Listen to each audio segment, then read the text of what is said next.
how did you choose the first game for your first season of Secret Level? Like, You mean all the games or the first game? the first game and then the next one. I can't remember what the first game was. Was it?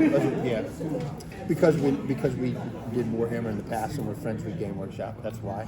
But we went out we made a big list and said, we just went and talked to everybody. Hey, we got this new game. It's going to be super fucking cool. We want to be a part of it. And then people would go, oh, let us think about that. Because you can imagine, this was it seems like, oh, it's so obvious now, but at the time it wasn't, and it took a lot of convincing, even from us who had been in the industry for a while. It took a lot of convincing for people that this is going to be a cool idea. Die-hard fans love Easter eggs in video games. I'm wondering if there's going to be any hidden Easter eggs that have made their way from the video games into the series itself. Yes, but if I told you, then it would ruin it, right? There would be Easter eggs. You know, it's funny because when we were making the series, like when I was growing, I remember when You can't not go back to your childhood. no, yeah, fucking what? Because like YouTube, I have to go back I'm pre just fucking- YouTube. Like Doom 2 comes out, and my friend discovers like John Romero's head somewhere on his pike in that game, and there's no like YouTube to get on to find out where that is in the game. And it took me like an entire week of trying to get through every corner to find it. And unfortunately nowadays, if there's a secret or an Easter egg or something, it's up on YouTube like that day. So no, I'm not going to tell you what they are or where they are, but there are definitely many. What was your initial story that you wanted to tell? Because this enables you to go to different worlds and tell different stories. What was the first one that you wanted to express via Secret Level? The first story. Well, the story's done that. So, any episode that we pick. So, Warhammer, for example, right? What we were just explaining is that we try to emulate in Love, Death and Robots. You essentially have short stories, like from compendiums or whatever they be. And we wanted to continue that process, so we bring authors in, and they all pitch us ideas. We sort of distill the entire franchise, all 40 years of Warhammer, into like a rather comprehensive guide. But like, in together with Games Workshop, the do's and don'ts. Like, we want to use Ultramarines, and we don't want to use these Xenos or whatever it is. And then we sort of go to those authors and we come back to us with some ideas. And we sift through those, we pick a winner, it gets expanded out. So, because one of the things Tim and I didn't want to do was just homogenize the whole series through like the Tim Dave filter, so it's all the stories we want. So like that author pool was a way of making sure like different voices and different sort of And it books wasn't just games picked by two white dudes. Yeah, so Middle-aged so white. Me.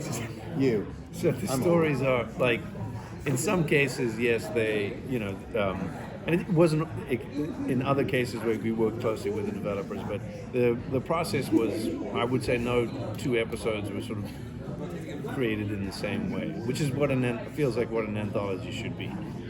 Thank you. How familiar do people need to be with each of these video games to watch the show? Not at all. I mean, the whole, I think if the only people that showed up were gamers, the show would still be a massive success, but even then, not every gamer has played every game, right? And there's a disparity. The Warhammer fans, maybe they don't play Spelunky.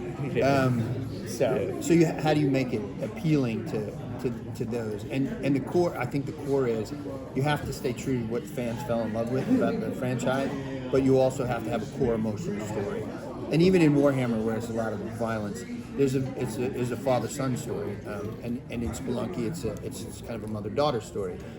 But they all have an emotional core, even if the age at which you watch them might be differently appropriate.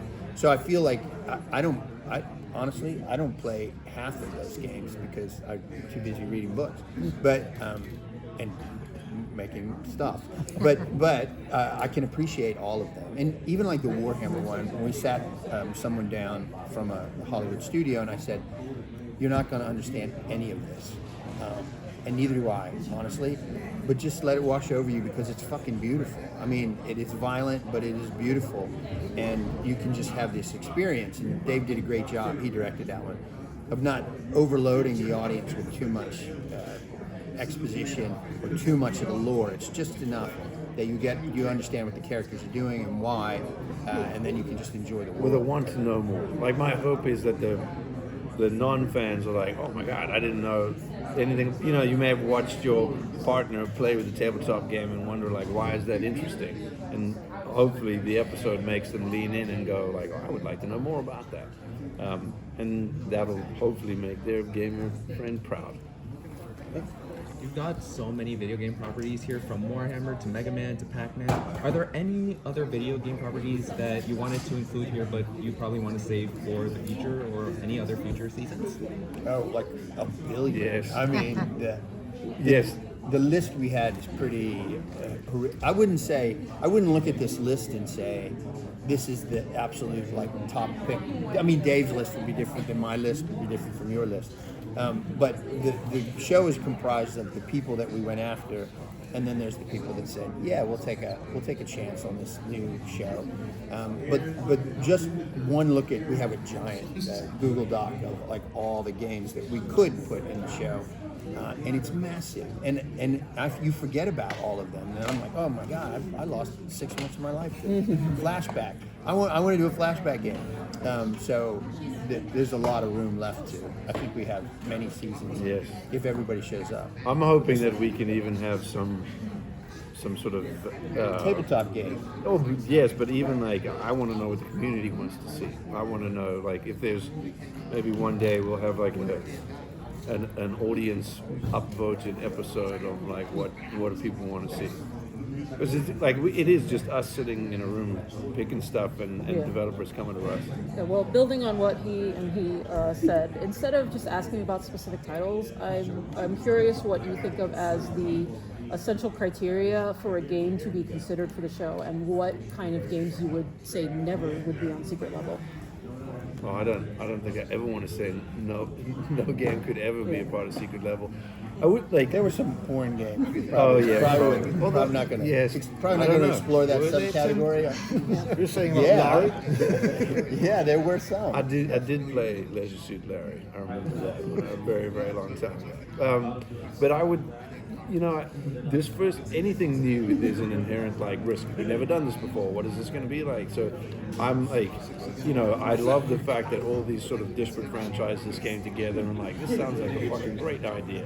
Because it feels more in service of the community than any of their individual IP. Like I miss E3. I remember when I first got to LA and the convention was around. It was fucking awesome.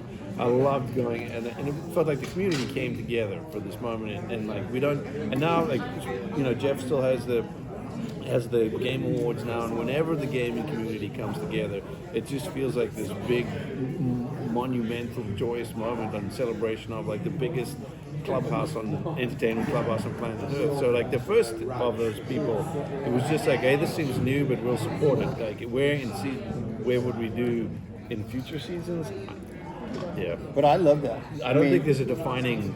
I think if anything, I just wouldn't. And we try to do this is not make it like all sci-fi or like we would love Something for about everybody. horror, like comedy, science fiction, fantasy. Like we try and get a little bit of indie nostalgia, AAA games. Like as much variety as we can get in this year. So you're bringing right now Secret Level. So does it mean that Love, Death and Robots is finished, or you'll Yeah. be on both boats at the same time? No, we're working on another. I think it's public knowledge. We're working on a season 4, so that'll be out soon enough. No, I don't want to give up Love, Death, and Robots. That's my baby. We want to make as much my baby. stuff as long as people will let us.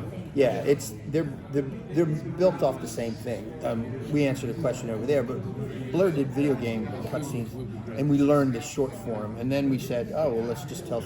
I feel like Love, Death, and Robots came out of our video game cinematic work, and this show just really just brings it home to where we started. So, but I love all of it.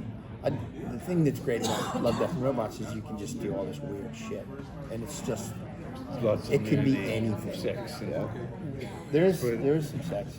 Yeah, that's what I'm saying. I like sex. There was a question about I just what's don't- on the don't list of Secret Level. Well, but it's different.